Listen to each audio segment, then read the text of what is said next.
In 2006, we lost Ronnie Sox of the famous Sox and Martin racing team. It was a shock to the Mopar world, and we all realized at that moment that we were not going to have our heroes around forever. Soon wrote an editorial in Mopar Collector's Guide referencing how we needed to do a Hall of Fame for the Mopar heroes that we grew up with, to preserve Mopar history for the future generations. As the years went by, I ran into a good friend of mine, Jim Kramer, at a show, and he asked me when I was going to do a Mopar Hall of Fame. I must have looked at him with a yeah right look in my eyes. He proceeded to say, "If you don't do it, no one else will." In my heart of hearts, I knew he was right, so in 2011 I began lining up sponsors and critical people to help me pull something together that the entire Mopar community could be proud of. What we ended up with was a number of Hall of Fame induction dinners that were held Saturday night of each Chrysler's at Carlisle event from 2012 until 2018. The Mopar Hall of Fame will go forward each preceding year in the pages of Mopar Collector's Guide magazine. This is one of those recordings made on one of those incredible nights at the Mopar Hall of Fame at Chrysler's at Carlisle.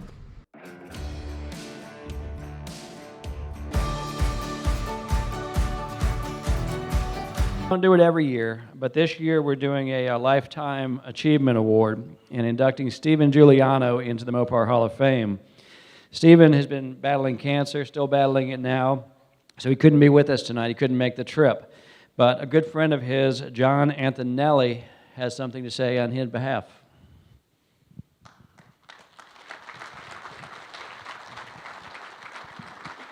Thank you, John. Good evening, Mopar enthusiasts and all honored guests. My name is John Antonelli, and I'm a lifelong Mopar enthusiast. I'm honored to be part of this great hobby with a passion that we all share. I'm honored to be a friend of Steve Juliano for the past 25 years. Steve is quite a humble person for those that know him. He's never one to seek the limelight.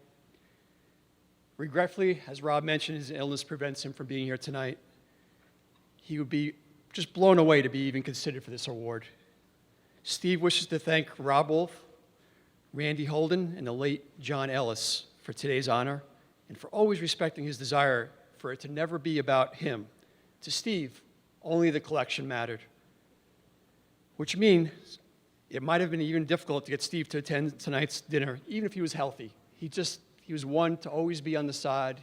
He'd always just love looking for parts and just looking around shows and never to be the center of attention.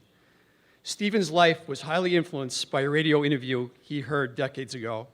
The groundskeeper for the San Diego Padres was asked why his grounds were always the best in baseball.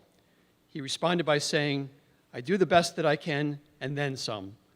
Those last three words changed Steven's life. He knew he could do better and always strived to do just that. He really was never satisfied. He had a childlike curiosity and enthusiasm for all things Mopar that was contagious to those that knew him. He had the unique ability to track down unobtainable parts, memorabilia, and cars. Steve became a car collector only after he had collected nearly every piece of Mopar memorabilia ever produced.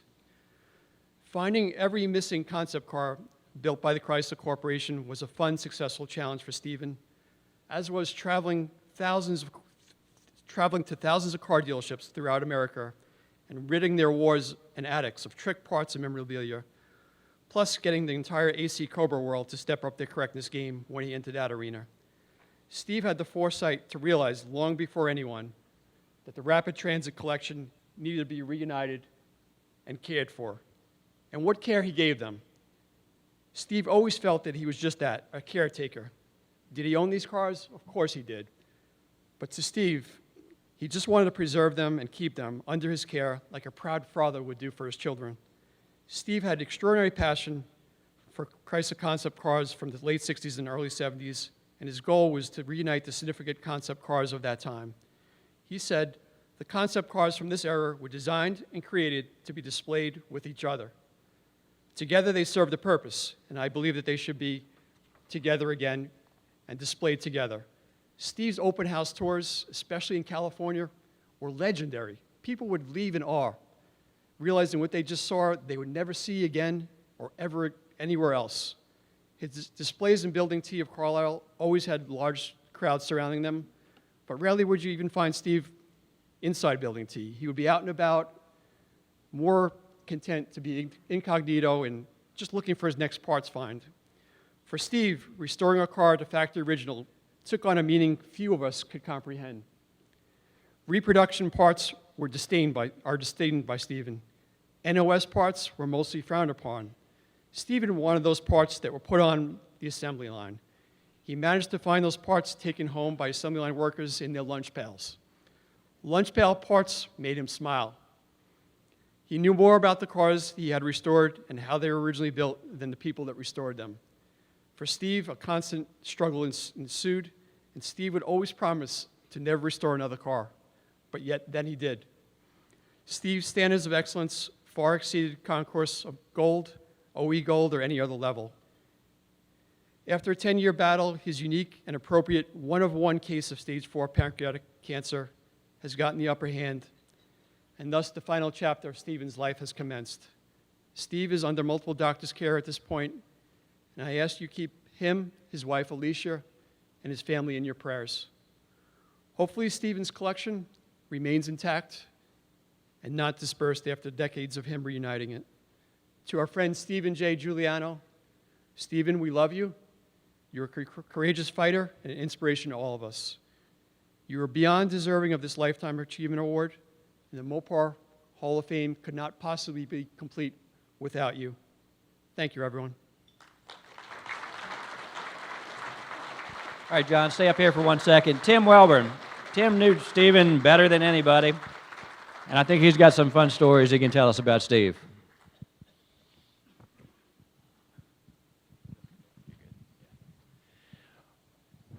Well, mighty touching there, John. And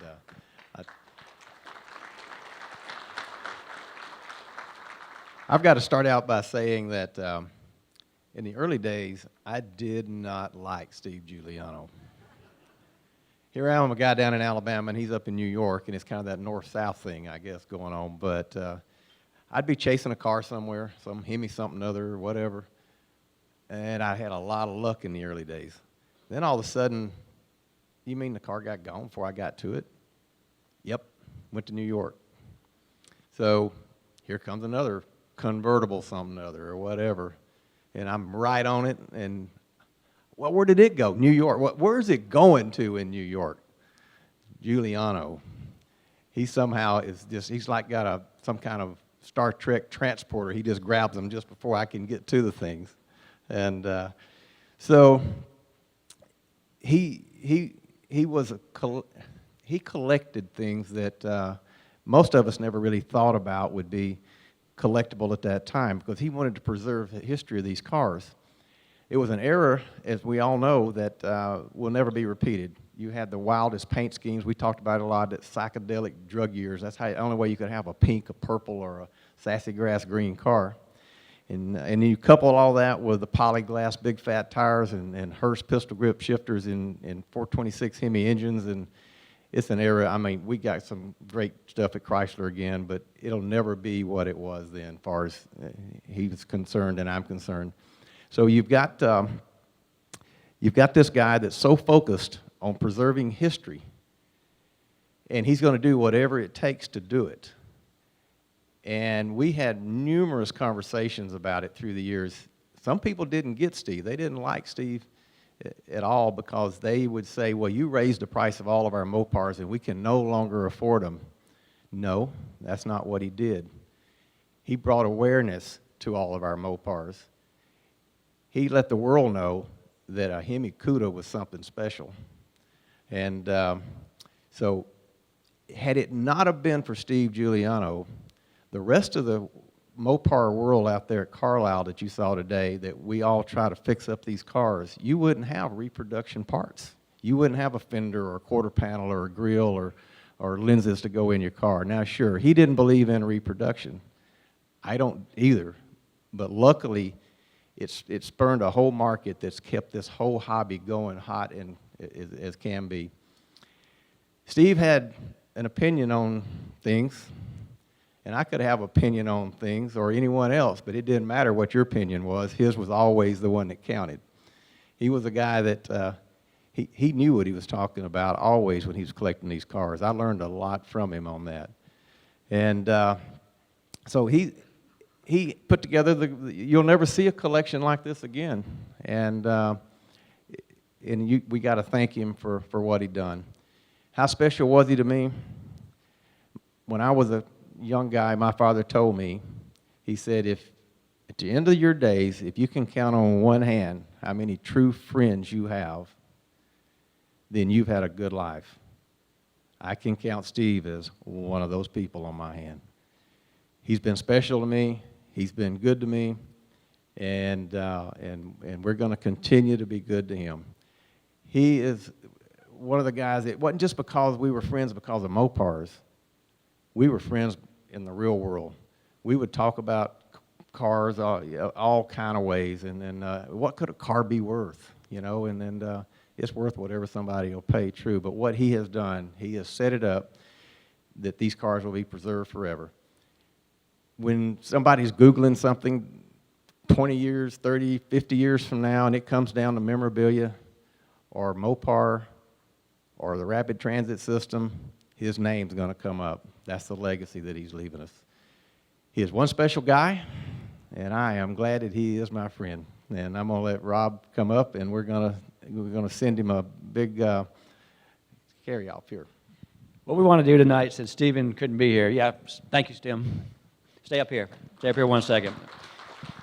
We're going to do something that we've never done here before, since Steven isn't with us tonight, but we want to send a message out to him. So Mark over here is filming, and I want to do like on a 1, 2, 3, and then congratulations, Stevens, from everybody in the audience. Mark will take the picture, and we'll send it directly to him at his house in California. So you guys ready? All right. 1, 2, 3. Congratulations.